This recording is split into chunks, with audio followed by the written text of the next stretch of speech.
Olá, está começando o Religare, Conhecimento e Religião. Como o discurso de Paulo pode ajudar a comunidade cristã atual no diálogo com a sociedade plural? No programa de hoje eu recebo o pastor Jackson Andrade, ele é professor da Faculdade Batista de Minas Gerais e mestre em Ciências da Religião pela PUC Minas. Ele realizou um estudo sobre o discurso de Paulo e sua contribuição para a comunidade cristã atual. Seja bem-vindo, Jackson, prazer recebê-lo aqui no Religare.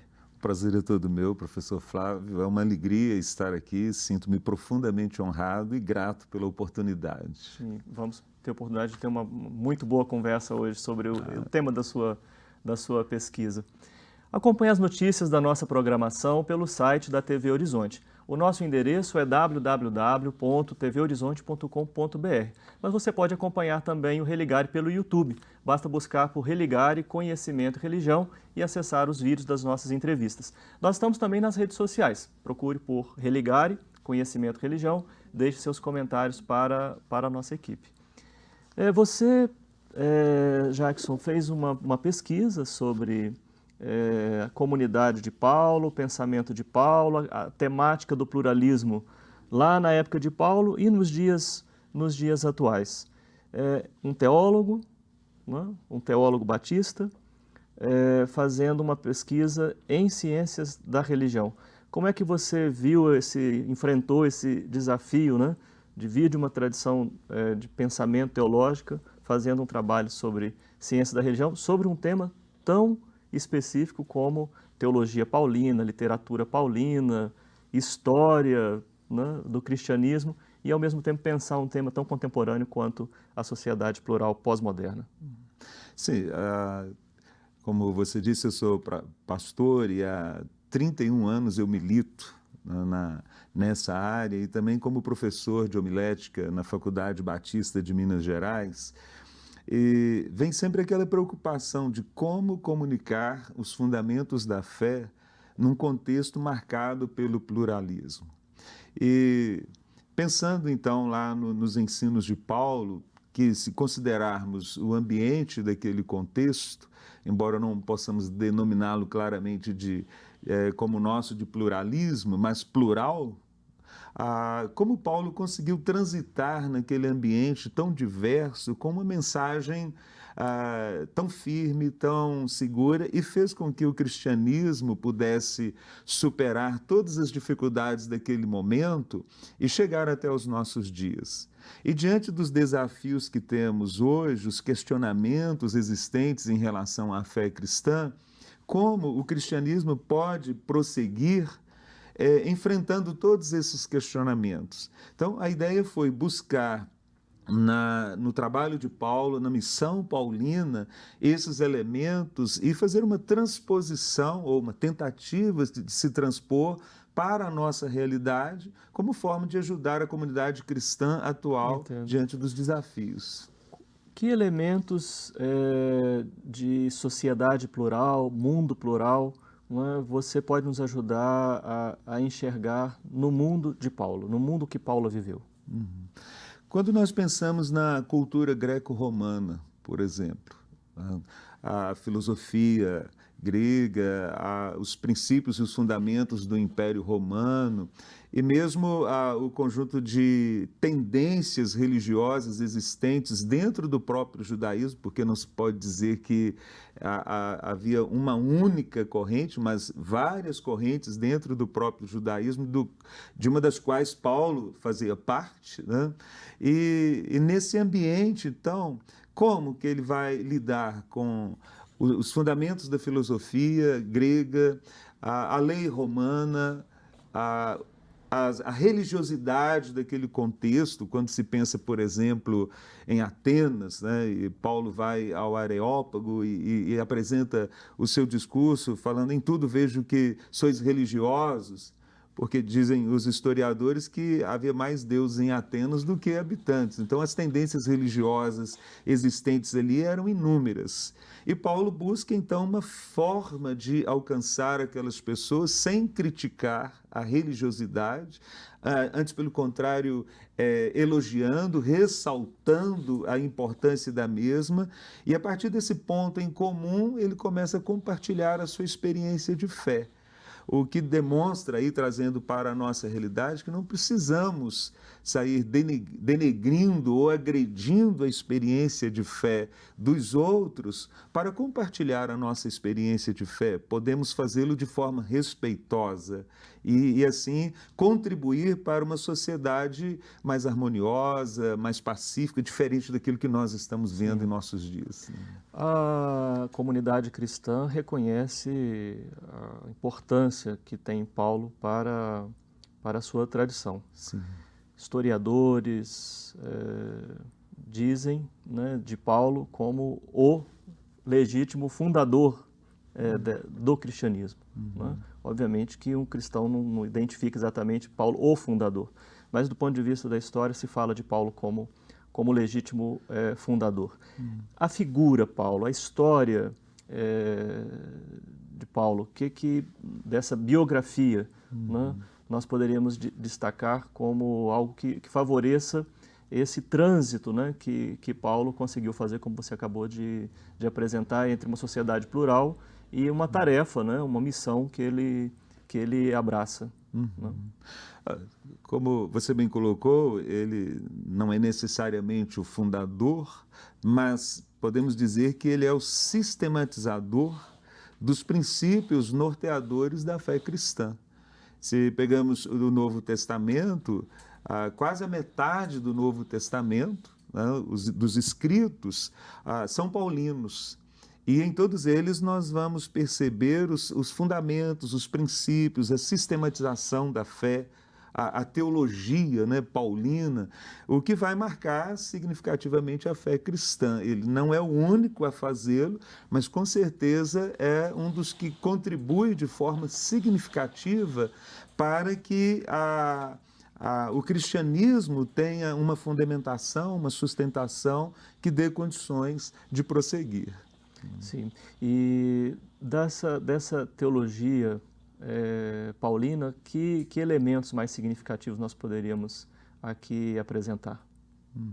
Nós podemos considerar a questão da própria Trindade, né? Como que Paulo vai trabalhar a Trindade, sistematizando de alguma forma esses princípios. É claro que a palavra Trindade nós não a encontramos, né, na Bíblia, mas ele vai reconhecer as três pessoas da Trindade, Pai, Filho e Espírito Santo. Em todas as suas cartas nós vamos perceber isso de uma forma significativa e as atribuições de cada um, em como cada um está trabalhando para que a obra da redenção possa acontecer e a humanidade possa compreender o propósito e os desígnios de Deus. Nós vamos ter aí a cristologia, né, de uma forma tremendamente significativa, e a eclesiologia, como a igreja se estabelece, como ela deve caminhar e existir.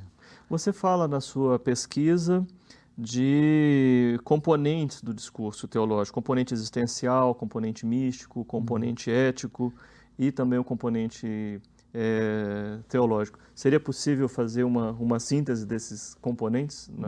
Sim. Quando comecei a desenvolver a pesquisa, tomando-se os escritos paulinos, seria algo muito extenso, muito vasto e, na verdade, algo muito pretensioso querer analisar todos os aspectos dos escritos paulinos. E no decorrer dos estudos no mestrado, surgiu a oportunidade de estar lendo um texto do Concílio Vaticano II, em que esses 4 elementos, né, são apresentados do nível existencial, místico, ético e teológico. E daí então veio a ideia de se filtrar, estabelecer um filtro, uma lente pela qual se pudesse ler os escritos paulinos dentro de uma visão atual, né, porque o Concílio Vaticano vai propor uma contextualização, e isso é interessante para mim enquanto teólogo da área evangélica, né, fazer essa leitura, mas foi algo que me chamou a atenção. Como que eu posso ler os escritos paulinos para a atualidade sem ter a pretensão de querer esgotar o assunto? Então, pegando-se o elemento existencial, a valorização do outro E isso se pode perceber claramente nos escritos paulinos. Quando nós pegamos a carta aos Romanos, sobretudo o último capítulo, em que ele cita nominalmente os seus colaboradores, ele mostra que a comunidade da fé não é apenas uma comunidade de números, mas uma comunidade de relacionamento, onde as pessoas são conhecidas pelo nome. E trazendo isso para a nossa realidade, onde, numa sociedade caracteristicamente urbana como a nossa, onde nós somos apenas números, pensando na comunidade atual como uma comunidade em que reconhece o outro, o elemento existencial do outro, isso certamente seria algo que faria toda a diferença no nosso contexto. E percebe-se que as comunidades cristãs atuais que estão indo por esse caminho, elas têm tido mais êxito e conseguido envolver mais as pessoas, fazendo com que elas se sintam parte, diferentemente de outras que só querem contabilizar números. Sim, sim. O elemento místico da oração, aí nós vamos perceber esse componente místico do encontro com Deus, que é um elemento também importante, trazendo para a nossa realidade, onde muitas vezes se vive a mercantilização da fé e não esse ajudar as pessoas numa experiência com Deus. O componente ético... Quem sabe a gente deixa o componente ético para o segundo bloco. Okay. A gente está fechando esse, a gente fala do ético e do teológico, então, em seguida. Ok, perfeitamente. Ficamos combinados. Nós vamos fazer um breve intervalo. Estamos falando aqui com o pastor Jackson Andrade. Ele fez um trabalho sobre o pensamento de Paulo e sua influência para os dias atuais. Daqui a pouco a gente volta.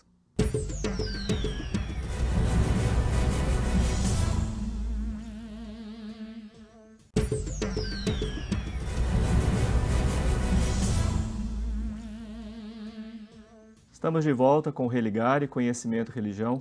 Eu estou aqui com o pastor Jackson Andrade, ele é professor da Faculdade Batista de Minas Gerais e mestre em Ciências da Religião pela PUC Minas. Jackson, você apresentava 4 níveis, né? Sim. Da abordagem da literatura paulina. Lá você falou inicialmente do componente existencial, tocou o componente místico, e nós deixamos agora para o segundo bloco o componente ético e o componente teológico. Em que medida eles ajudam a compreender essa literatura? Então, quando eu penso no componente ético, é interessante pensar que Paulo desafia a se ter um tratamento adequado com Deus, um relacionamento adequado com Deus, um relacionamento adequado consigo mesmo e com o próximo. E é muito interessante, porque ele nos leva a refletir sobre a importância do nosso relacionamento com Deus, como este relacionamento deve se dar. E sempre respeitoso, de reverência, reconhecendo-se a soberania, reconhecendo-se que Deus é o Senhor do tempo e da história, e é Ele quem determina todas as coisas. E, mais uma vez, fazendo a transposição para o nosso tempo, nós percebemos, nesse tempo de relativismo ético, em que o relacionamento com Deus, ou as pessoas não estão se relacionando adequadamente com Deus. Você tocou há pouco na postura de alguns políticos, no modo de se pronunciar, no modo de falar a respeito de Deus. Uma banalização. Porque nesse componente ético, Deus é tratado como um qualquer, mas não como soberano, senhor da história. E é interessante que no processo de impeachment houve alguém até que questionou no momento da votação como os mandamentos estavam sendo quebrados, aviltados pela postura de alguns dos representantes ali. Então, esse tratamento adequado com Deus é um elemento fundamental. Sim. O respeito, o tratamento adequado consigo mesmo. E, sobretudo, numa sociedade marcada pelo individualismo, pelo egocentrismo, em que há uma supremacia do sujeito, resgatar a alteridade, o altruísmo, que são elementos marcantes do ensino paulino, nós vamos encontrar a expressão uns aos outros inúmeras vezes no Novo Testamento, e a maior parte no texto paulino, do respeito ao outro, da consideração ao outro. E superar isso, ou lidar com essa questão de forma significativa é muito importante. Sim, sim. No aspecto teológico, né, eu creio que esse talvez seja um dos elementos mais difíceis de se considerar ou de ter sido trabalhado na pesquisa. Porque Paulo é muito rígido, ele é muito firme quanto à sua convicção sobre quem Deus é, sobre quem Jesus é, a visão que ele tem. E numa sociedade plural como a nossa, e sobretudo considerando a questão missiológica, do falar do amor de Deus, do proclamar a Jesus como o único Salvador e Senhor, na verdade esse se constitui num dos grandes desafios. Mas eu creio que, partindo-se do elemento existencial, do elemento místico e do componente ético, se pode chegar ao componente teológico de modo a despertar nas pessoas o interesse, sem agredi-las, sem desrespeitá-las, sem querer impor a fé. Se faz esse percurso, fica mais fácil compartilhar a fé. E é muito interessante quando pensamos, por exemplo, na situação de Filemon e Onésimo. Alguns olham para esse texto e dizem, mas por que Paulo não combateu radicalmente a escravidão naquele momento? Ele sabia que se o fizesse de forma assintosa, o império se fecharia, já estava de alguma forma fechado. Sim, já não era... Já não era...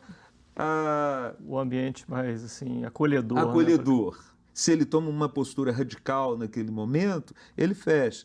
Se ele diz para Onésimo, não, você é escravo, tem que voltar e ponto final. Ele busca um meio termo, uma terceira via. Na verdade, não se trata de senhor, não se trata de escravo, se trata de irmãos. Então, superem essa dificuldade de forma respeitosa. Ele mostra um caminho, né, que poderíamos dizer de modo excelente, que é o caminho do amor, que é o capítulo 13 de 1 aos Coríntios. Né? Então, se vamos por esta via, a coisa fica mais fácil. E talvez esse seja o caminho nessa época de tanta radicalização, polarização, grupos religiosos, de alguma forma, tendendo a rivalizar, se buscarmos esse caminho. Sim. Seu trabalho faz também um diagnóstico sobre o nosso tempo. Sim. Você fala da sociedade plural, atual, chamada por alguns de sociedade pós-moderna. Que fotografias você faz do nosso tempo?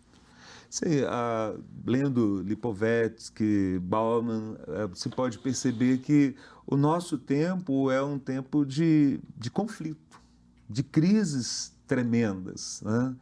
É o vazio existencial, um relativismo ético que chega a ser quase que um absoluto, que é uma contradição, né? Dizer que o relativismo é um absoluto, se há um relativismo, o próprio relativismo tem que ser relativizado, pode parecer aí um trocadilho, mas é um tempo de crise profunda. O que nós estamos vendo no nosso país, tanto do ponto de vista político, ético, econômico, religioso, é um retrato da realidade do mundo em que vivemos, um mundo em crise. E oferecer uma resposta a este mundo é o grande desafio da fé cristã. Nos dias de Paulo, a pergunta era: o que é a verdade? Também se faz essa pergunta hoje. Não podemos impor, mas podemos traçar uma via de modo a mostrar às pessoas que estão à nossa volta, pelas brechas, né, que existem, que há um caminho, há uma saída, há uma resposta.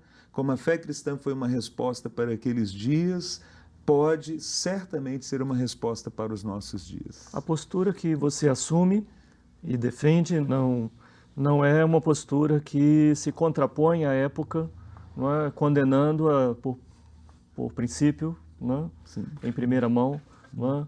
E o que implica um diálogo com a época. Sim. Não é? Como estabelecer vias de diálogo em tempos de muito fechamento. Com certeza. Um dos autores que me marcou significativamente nesse processo de formação, John Burke, com o livro Proibida a Entrada de Pessoas Perfeitas. Uma coisa que ele trabalha no livro é que se deve criar uma cultura de amor e aceitação. Venha como está. Não significa que concordamos com o modo de vida da pessoa, não significa que estamos abrindo mão dos valores e convicções que temos, mas que estamos dispostos a receber todos aqueles. Venham como estão, uma cultura de amor e aceitação. A formação de uma liderança que seja capaz de dialogar e não de querer impor e obrigar as pessoas a abraçar a fé sem que sejam levadas à reflexão e a tomar uma posição madura, porque senão infantilizamos as pessoas. Então, o nosso tempo requer uma atitude dialógica por parte das lideranças religiosas, né? E, de um modo especial, da liderança cristã. Sim. Nós estamos falando de atualidade, acho que não é fugir do assunto, você mesmo já trouxe um tema que nós conversamos aqui antes de começarmos a gravação. Nós tivemos recentemente a votação, né, no Congresso sobre a admissão ou não de um processo de impedimento da Presidente da República. E muito se ouviu falar de Deus, você já comentou sobre isso, mas tem aí um outro elemento, né? Considerando uma bancada que se diz evangélica, que expressou o voto falando da nação cristã ou colocando elementos religiosos como condicionantes ou motivadores para a expressão de uma decisão no campo político. Né? Numa sociedade que é plural e diversa. Sim. Como você analisa esse contexto de dentro, né? Você que é evangélico, tem uma larguíssima experiência de pastorado, de ensino. Né? Eu vejo da seguinte forma, a igreja e a liderança evangélica ela tem três alternativas no presente momento. Ela pode se isolar, se fechar completamente para a realidade, o que não é prudente nem inteligente. Ela pode assimilar tudo o que há na sociedade, e aí se dilui a fé e se perde. E ela pode se infiltrar, fazendo exatamente, percorrendo esse caminho dos 4 níveis. O que não se... Recapitulando só o nível existencial, místico, ético e teológico. Sim. O que ela não pode é querer cristianizar a nação. E o que se percebe em determinados movimentos e representantes da bancada evangélica, com todo respeito a todos que estão lá, mas de nossa parte, igualmente, né? Com respeito. Né? Exato. É uma tentativa de se cristianizar o país. E nós sabemos que isso não funciona, já se tentou isso na história. Cristianizar o Império Romano. E não funcionou. Porque as pessoas não vêm para a fé a fórceps ou obrigadas. É por livre escolha, é por decisão pessoal, mas, sobretudo, por influência positiva. Né? Então, os líderes, eles precisam exercer uma influência positiva. O momento do nosso país requer reflexão, requer maturidade para se tomar decisões. E o que se espera dos nossos representantes evangélicos ou a bancada evangélica é que não simplesmente digam o nome de Deus lá, né? Mas que ajam de tal forma que o nome de Deus seja honrado, seja respeitado. Sim. E as pessoas possam querer dizer, eu quero conhecer esse Deus. Eu agradeço a sua participação, as suas considerações, a sua análise e a atualidade da sua pesquisa, cumprimentando você. Então, muito obrigado por você ter vindo aqui, pastor Jacques. Eu agradeço a oportunidade e, mais uma vez, ressalto que foi uma honra estar aqui neste momento. Muito obrigado bem. mesmo. Obrigado, Jackson. O Religare, ele é um projeto de extensão do Programa de Pós-Graduação em Ciências da Religião da PUC Minas. Isso significa que nós trazemos até você as pesquisas que são feitas em nosso programa. Você pode conhecer as nossas atividades, nossos cursos, especialização, mestrado, doutorado, acessando a nossa página, que fica em pucminas.br/ppgcr. O Religário de hoje fica por aqui. Obrigado pela sua companhia, obrigado a toda a nossa equipe. Um abraço muito cordial e até a próxima semana com o novo Religário, Conhecimento e Religião.